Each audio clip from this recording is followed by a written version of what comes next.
Welcome to the series, Vitamins for Whole Health. Short lessons on the vitamins that keep our bodies functioning optimally. I'm Thomas Lemke, registered dietitian and the clinical director of Whole Health. This installment is about folate. Folate is also called vitamin B9. It's a generic term for a class of molecules composed of natural folates contained in food, as well as the synthetic form, which we call folic acid. These, like the other B vitamins, are water-soluble molecules, meaning they mix well in water and not in fat. It is named for the Latin folium, which means leaf, and from which we get the word foliage. In the past, it was referred to as vitamin B subscript C, after research done in chicks, and vitamin M after research done in monkeys. Folate is involved in both the production of DNA and in its regulation. Genes in your cells can be turned on or off depending upon the needs of your body, and folate is required in order for your body to be able to flip those trillions of switches. It does this through its relationship with several amino acids, which it uses to shuttle carbon through various biochemical pathways in your cells. That's right, your body has an elite transportation system to move those little guys around, as intricately designed as any modern economy of scale, and folate is at the center of it. Note as well the other B vitamins that work in this process. Riboflavin, or B2, vitamin B6, and vitamin B12 are all required to keep the trains running on time. Notably, a substantial portion of the population has a gene mutation which causes the reaction where riboflavin comes into play to work at an impaired rate. For these individuals, about 1 in 3 to 1 in 2 of those who watch this video, consistently adequate riboflavin is even more vital to their long-term health.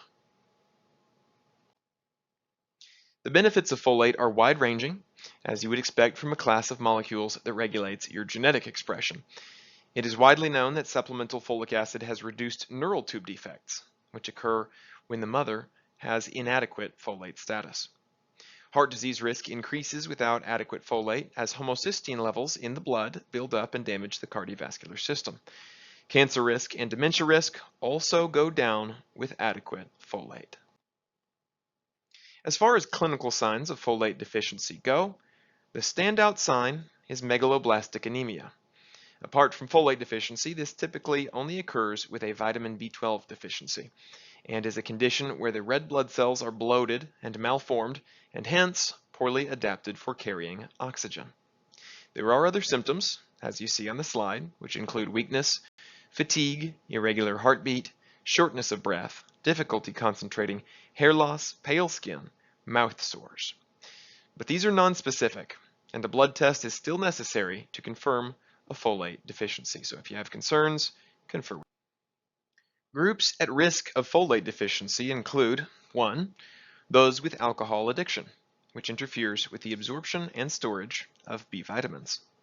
2. Pregnant women, whose needs are greater than the general populace. 3. Those who have had intestinal surgery or with certain bowel pathologies, like celiac disease. 4.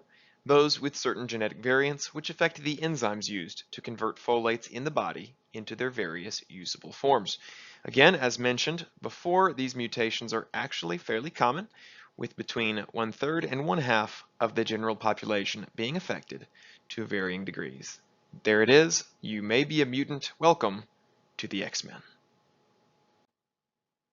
So how much folate do you need? For a man, 400 micrograms of dietary folate equivalents daily. For a woman, the same unless pregnant or lactating, which changes the need to 600 micrograms or 500 micrograms dietary folate equivalents per day. A word about dietary folate equivalents, or DFE. This is added for folate dosing due to the varying rates of the absorption of folates from different foods. DFE is a standardization mainly used in supplements and for expressing the RDA, as you see here, as a mode of standardization. Good sources of folate, of course, start with green leafy vegetables, the foliage for which the nutrient is named. Other sources include beans, peanuts, sunflower seeds, fortified grain products, liver, and eggs. As for folate toxicities, while there are none for this water-soluble vitamin, it is worth pointing out that over 1,000 micrograms daily can mask the symptoms of a B12 deficiency, leading to irreversible nerve damage over time if the B12 deficiency is not caught and corrected. It is not typical to find even supplemental folic acid with over 600 micrograms per dose for this reason. Thank you for viewing the folate entry in the series, Vitamins for Whole Health. We'll see you around.